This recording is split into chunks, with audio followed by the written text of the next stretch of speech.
The big story that we are tracking on India Global today, a week after Donald Trump's second presidential inauguration, US President Donald Trump has said that Prime Minister Modi will visit the United States in February.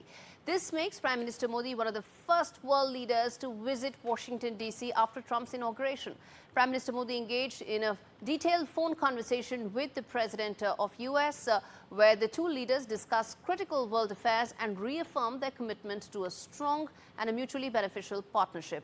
Additionally, the Prime Minister and US President Trump agreed to meet soon at a mutually convenient time, with Trump's expected visit to India this year aligning with the leaders' Quad summit to be held in the later half of 2025. But this report really breaks down in detail the Trump-Modi bonhomie and how it could be a game changer for the India-US relationship.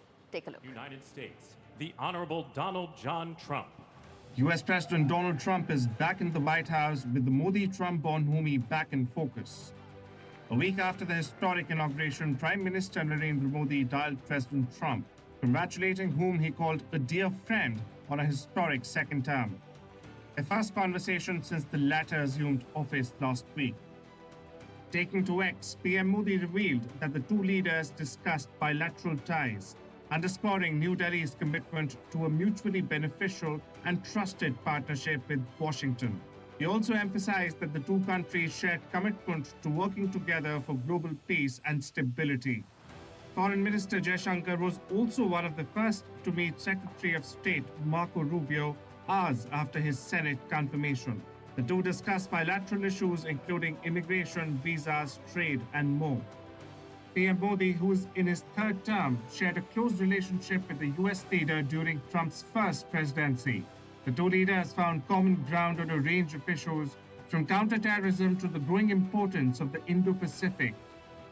It was also under Trump's first term that saw the revival of the Quad involving the US, India, Japan, and Australia over shared concerns over China's rising influence in the region. The group was upgraded to the ministerial level, with Washington recognizing India as a key partner in maintaining regional stability. However, this bonhomie is set to face a range of challenges, with President Trump vowing to impose reciprocal taxes, curb visas, and a whole lot more in his America First mission. In his first move as President, Trump, in a flurry of executive actions aimed at overhauling US immigration, revoked birthright citizenship, a major blow to Indian H-1B visa holder families. He has also threatened to impose sanctions on Russian oil if the war in Ukraine continues, further impacting India, who remains a major importer of Russian oil. Trade ties saw ups and downs as well during Trump's first term, and this will continue this time round, with the US president threatening to impose reciprocal tariffs to New Delhi, who he called a big abuser of trade. While this dialogue between the democracies in the early days of Trump 2.0 shows positive signs, one will have to wait and watch to see where India-US ties progress. Disha Bagchi for NDTV World. Now, despite the strong India-US relationship, President Trump said that high-tariff countries, where he named India along with China and Brazil, said harm America, and that Washington would impose taxes on other countries to bring money into the US. Let's get in Disha Bagchi, my colleague, to really explain the details to this and why it impacts India and the Indian economy. And also listen in to President Trump when he said this in so many words. Tariffs on outside countries and outside people that really mean us harm. They want to, well, they mean us harm, but they basically want to make their country good. Look at what others do. China's a tremendous tariff maker, and India and Brazil and so many countries. And so we're not going to let that happen any longer, because we're going to put America first, always put America first. That's what's going to happen. Hours after Prime Minister Modi and Donald Trump held a telephonic conversation where they discussed a range of issues, including trade. Now, Donald Trump's statement, as you mentioned, calling India one of the high tariff nations, naming India alongside China and Brazil, it reiterates what President Trump has been mentioning throughout the past, throughout his election campaign and since his November victory, that he will impose high tariffs on India among other nations and reciprocal tariffs, in fact. And now, in this particular statement, he mentions that it's not that he's going to impose tariffs on countries who mean harm to America but are trying to do good for their own country and trying to earn money for their own countries. Now, this comes, as I mentioned, roughly hours after US President Donald Trump held a conversation with Prime Minister Modi, where Trump emphasized the need to even out the trade playing field, discussing the fact that India needs to up its defense procurement from the US and,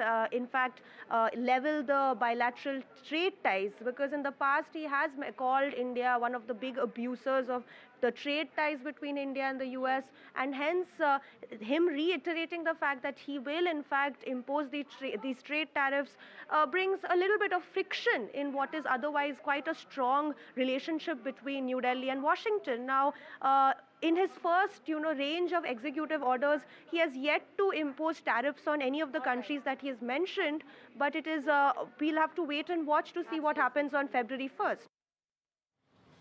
Okay, let's get in the guest this evening to talk more about the India-US relationship, what this means, what could be the roadblocks, and what could be the areas of convergence. I have Meera, Shankar, and Mr. Jayant Krishna with me today to talk more about this. And before I get both of you in, I want to quickly tell our viewers the key points of discussions, the big questions as we put it, which is question number one: will Trump's America First policy hurt India? I mean, he's made it very clear time and again that his entire trade policy is going to center around that. What will it mean for us? The next key question that we are asking is, how will the India-US balance of trade, how will they balance trade ties? Will there be give and take? Will there be an FTA? Which could be areas where there could be some convergence and some meeting of minds. The third key question that we'll be asking is that, well, a lot gets done if the leaders come together and they get along better, because that's when thorny issues have a higher chances of being ironed out. Will that bonhomie come in good play there? And the last question is, how will India tackle those friction points? Remember, there are significant thorny issues, the first and foremost being trade, something that Donald Trump has mentioned again and again. And let's put that out to Meera Shankar, who's a former ambassador of India to the United States. Ma'am, explain to us that, given what Donald Trump has said in so many words, we were taking comfort from the fact that after his inauguration speech, he actually mentioned Canada and Mexico and not India, but that isn't the case anymore. He has spelt out India in that many words. How do you see the India-US relationship from a trade point of view? Look, I think the India-US relationship Ma'am, will you're on not... mute. Sorry. Go ahead, ma'am. Yeah, the India-US trade relationship is not going to be a priority for trade action as far as Trump is concerned, because he will first focus on the US's key trading partners. If you look at India-US trade in both goods and services, it's roughly a little less than $200 billion. It's broadly balanced already. You cannot have a, strict, account for account balance, but it's broadly balanced because India has a small trade surplus, which has varied between $20 billion and $30 billion. And last year, it was $32 billion. So it's not such a huge trade surplus that India has with the US, and trade action against us is not likely to address the question of the US deficit, which is hundreds of billions of dollars with their key trading partners such as China, Mexico, Canada. And these will be Trump's priorities, also Europe. India could figure, as I see it, both in terms of a push to get us to buy more US defense equipment, and that Trump has already mentioned. It's possible that as the US steps up energy production of fossil fuels and gas, India may have an opportunity to buy more of that from the US. And there will be an effort to get India to procure more, to increase its purchases from the US. But as long as the overall trade relationship grows, I think that's something that could be, negotiated to mutual benefit. Obviously, we don't want to buy things which we don't need, but there's a whole range of defense equipment, defense technology, security technologies, Yes. which India does require, and that gives you room for play. Indeed.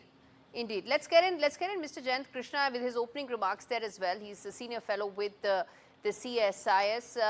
Sir, in your assessment, which could be those specific sectors where you see more of those friction points coming out in play, where, well, the trade negotiators on both sides will really have to work their way to get some kind of a common consensus going?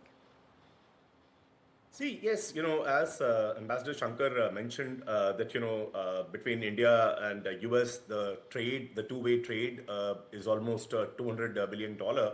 And India has a trade surplus. US is one of the few countries with whom India has a trade surplus, which means India exports more to the US than what it imports from the US, So that's a good thing. Since you talked about the key sectors, if you look at the US imports from India, by and large, they are finished goods like machinery, or some interim goods like textile, diamonds, gems, chemicals, pharmaceuticals, coffee, tea, iron and steel.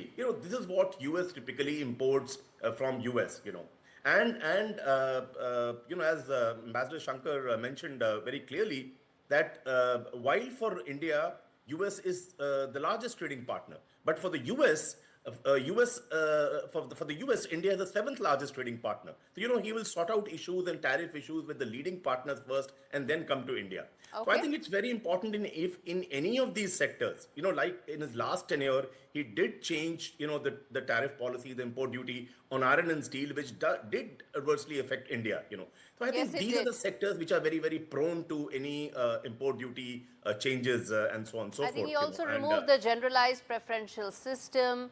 There were tariffs and counter tariffs on steel. All that really did create a bit of a muddy water, so to say, when it came to trade negotiations. But specifically, Ambassador Shankar, the fact that there is a possible meeting between the two leaders in about less than 3 weeks from now, it's expected to be somewhere in the middle of February. Do you think early on, if the two leaders get along in terms of give and take on trade, that could probably iron out things more?